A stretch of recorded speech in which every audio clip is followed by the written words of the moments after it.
Nestled in historic downtown Apex, there's a place where you can experience the wonders of craft beer. Enjoy a wide selection of beers from North Carolina, the U.S., and around the world. And it's only at the Beer Dispensary. Hi, I'm Glenn. This is Dave. We're NC Beer Guys. We promote North Carolina craft beer online at ncbeerguys.com.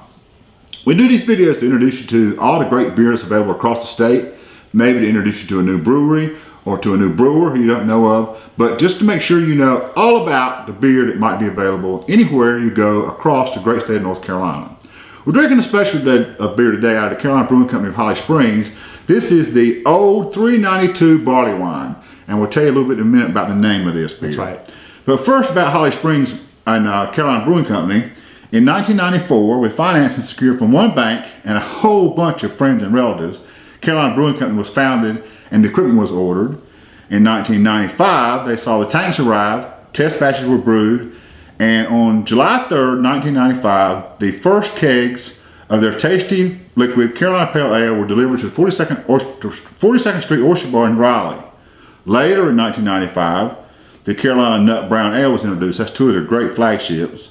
They added seasonal beers in 96, a bottled line in 97, and the IPA in 2005, and numerous great brews since. Their business is close to home and the surrounding counties of Wake County, and they carry the big market share around the Triangle and up to Virginia and down to South Carolina. So CBC typically brews something higher in alcohol to celebrate the holidays and to release in December. Oh yeah. And this year they brewed the Old 392 Barley Wine. The Old 392 Barley Wine was first brewed in 2005 and is named after North Carolina House Bill 392 that was passed into law allowing beer over 6% ABV in North Carolina to be made and served. Governor Easley signed House Bill 392 into law that year. Popping the cap. That's what he said. That's what we call pop the cap. Pop the cap. Pop the cap, which is the limit of the 6. It was 6% before that. And it's now a more reasonable, although some would argue still limiting, 15%. So we pop the cap, and this barley wine celebrates that act. So what do they say about the barley wine? They say this American Style Barley Wine is rich, chewy, amber-colored beer. It's got the color right, with a warm alcohol taste, a strong hop aroma, and a dry finish. It has Cascade in the boil, and it's dry hop with Cascade and Columbus hops. Wow.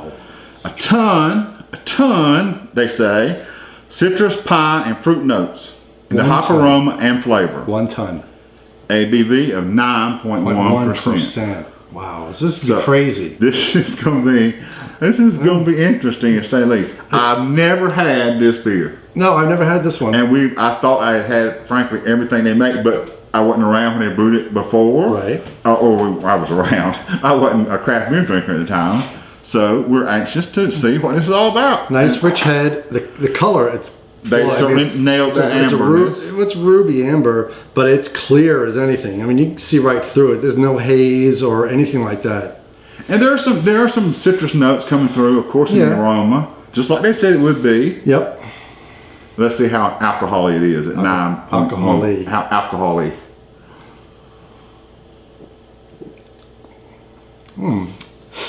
Boy, it's hop heavy. You think? I do. No, I'm not. I think it was that dry hopping they said. I think they really came through with that.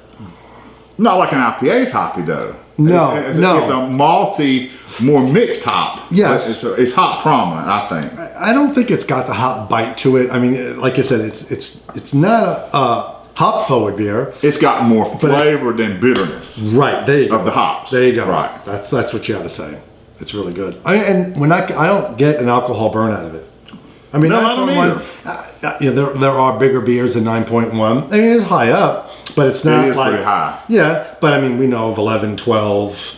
I mean, but in some other styles. Now, I frankly can't say barley wine tends to run higher than some. American barley wine's a higher ABV. Right. The English barley wine's a lower ABV, so you know that. But and barley wines generally run higher than the more sessionable beers under 5. So they're always like above 5. Right. And this happens to be toward the top. But it's easy to drink. There's a certain sweetness and maltiness that I really like behind the hops. Right. Now, it doesn't have, I mean, they used Cascade, but it's not overly, I don't get like a lot of citrus out of it. No, I think it's more pine and earthy than citrus. Okay. You get a little bit of the sensation maybe of the citrus, but I think the pine is Yeah. I'm getting pine and hops. Okay, that's good. what I get out of this. I didn't know what I would think of. I don't generally like barley wines. You don't know until you try, right? And this one proves that to me because this is a better beer than I thought it would be. Reading the description and just knowing it was a barley wine. And me telling him beforehand that he needs to open his mind, and he's like, no, but you know what? It's a barley wine. We need to check out all the beer styles, regardless of what they are. If they're and out so there, do you. explore. I mean, that's right. as a viewer, if you're really going to say you're into craft beer, and I'm a craft beer kind of guy, Go across the board. you don't need to just drink what you know you like, Right. or just the styles you know, even if you don't always drink the same style. Yeah. Because when something comes across like now, the sours are big. A few years ago, nobody knew what a saison was much, and now your saisons are out there. Right. Barley wine is something you don't see a lot of. Try it and be enlightened, and maybe you'll like it, and you go, oh, here's my next new thing. And then you'll know something to look forward to. Yep. That's a little off the beaten path, not something you drink all the time, but Right. a special something. And then too, you can share it with your friends. That's right. And say, do you know what a barley wine is? And share it. And Sharing this one. That's right. educate your buddies. That's right. That's what it's all about. CDC has done another great job. Yep. Find your way down to Holly Springs. Make sure you stop in. I did neglect to say, we heard just a little while ago, they're getting ready to do a major expansion of the tap room. Yes. They had a tasting area, but frankly, it was kind of an afterthought, I think. Right. Back in the mid-90s. Now they're going to make a real. They're going to make a real nice tasting room right Good. on premises in Holly Springs where they have been before, but that'll be a nice place to go and taste the whole array and more seating because they really just had a few stools at a bar. Yep. And that'll be great for Holly Springs and for Carolina Brewing Company. Yep. So until next time, this is David Glenn reminding you to drink around the palate, And drink local, There you and go. keep your beer dollars in North Carolina.